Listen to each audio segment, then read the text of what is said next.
Greetings, friends. Happy Friday to all of you. So, friends, I have amazing news today. President Biden and Senate Majority Leader Chuck Schumer have just confirmed a new bill that will be signed into law. Lawmakers have finally reached an agreement on the new social spending plan. My dear friends, please make sure you watch until the end of this video for the brand new details. I will be giving away a $75 Walmart gift card 4 days a week. If you would like to enter these giveaways, please make sure you click and like several of my videos and then comment below the keyword of each video that you watch. The more videos that you comment on, the greater your chance of winning the giveaway. There's a vote going on right now that a mild interest in, and I apologize for keeping you waiting. First of all, I want to thank the CEOs from some of America's leading companies, from technology to financial services to travel and retail. And we'll hear directly about the outlook for their businesses and the economy from their perspective, and how we transition from a historic economic recovery to a stable, steady growth and lower inflation without letting go of all the historic gains we made over the last 18 months. But before we get started, I want to say two things about the GDP report we received this morning. First, it's important to start with what we know before this morning's report. Our job market remains historically strong. Our economy created more than 9 million jobs since I came to office, in no small part because of the people on this stage. Our economy created more than 1 million jobs in the second quarter, the same period as today's GDP report covers. And our unemployment rate is 3.6%, near a record historic low. Secondly, households and businesses, the engines of our economy, continue to move forward. Just this past week, SK Group from Korea was here at the White House to announce $22 billion in new investment in semiconductors, advanced batteries, and electric vehicle chargers, and medical devices. That's on top of the $200 billion in clean energy investments in America from other businesses since we took office, all powering the strongest rebound in American manufacturing in 3 decades. Now, there's no doubt we expect growth to be slower than last year and the rapid clip we had. But that's consistent with the transition to a stable, steady growth and lower inflation. There's going to be a lot of chatter today on Wall Street and among pundits about whether we are in a recession.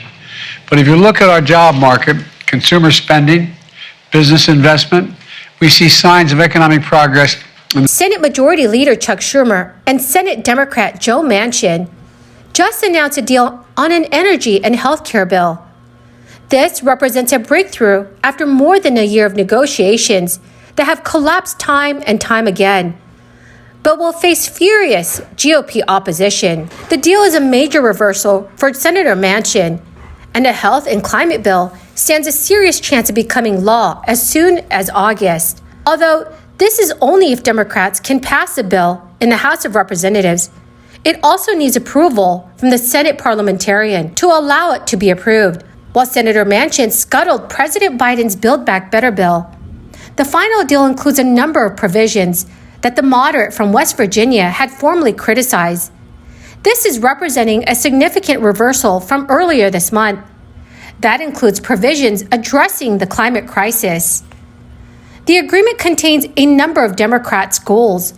While many details have not yet been disclosed, the measure would invest $369 billion into energy and climate change programs, with the goal of reducing carbon emissions by at least 40% by the year 2030. For the first time, Medicare would be empowered to negotiate the prices of certain medications, and it would cap out-of-pocket costs at $2,000 for those enrolled in Medicare prescription plans. It would also extend expiring enhanced subsidies for the Affordable Care Act coverage for another 3 years.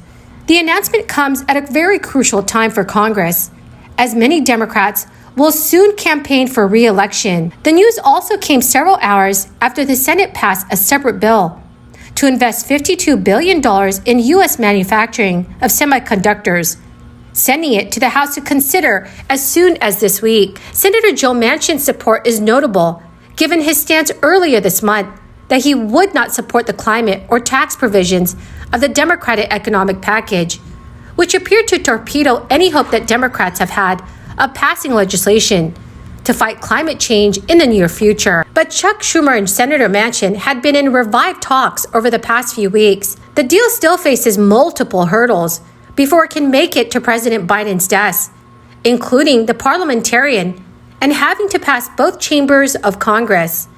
So friends, what are your thoughts on the latest news?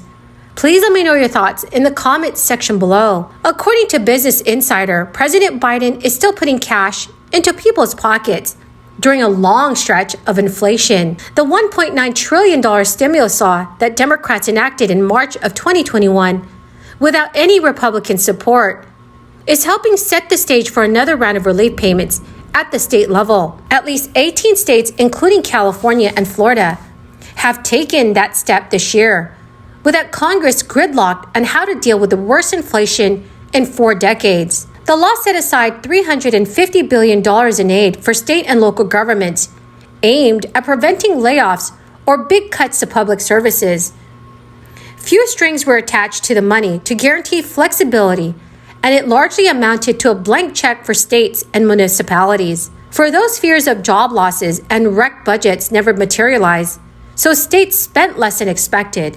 A report from the National Association of State Budget Officers found nearly all states reported pulling in far more tax revenue than originally forecasted. A growing number are channeling booming budgets into a fresh wave of checks to help middle and low-income families. Florida Governor Ron DeSantis announced last week that it's using $36 million from the American Rescue Plan to issue a $450 check per child to the poor 60,000 Floridian families.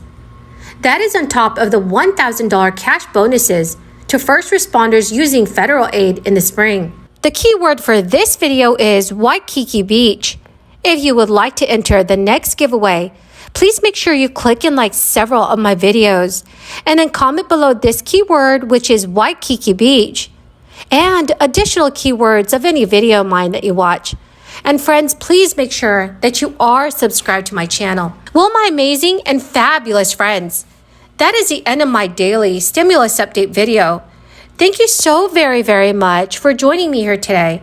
And I truly hope that you found this information helpful. The winner of today's Walmart gift card giveaway is Tracy Oliver. Congratulations, dear friend. To claim your gift card, please check your notifications page and send me an email. Or you can also send me a message on my Facebook page. Thank you so much, friends, and have a wonderful and blessed Friday.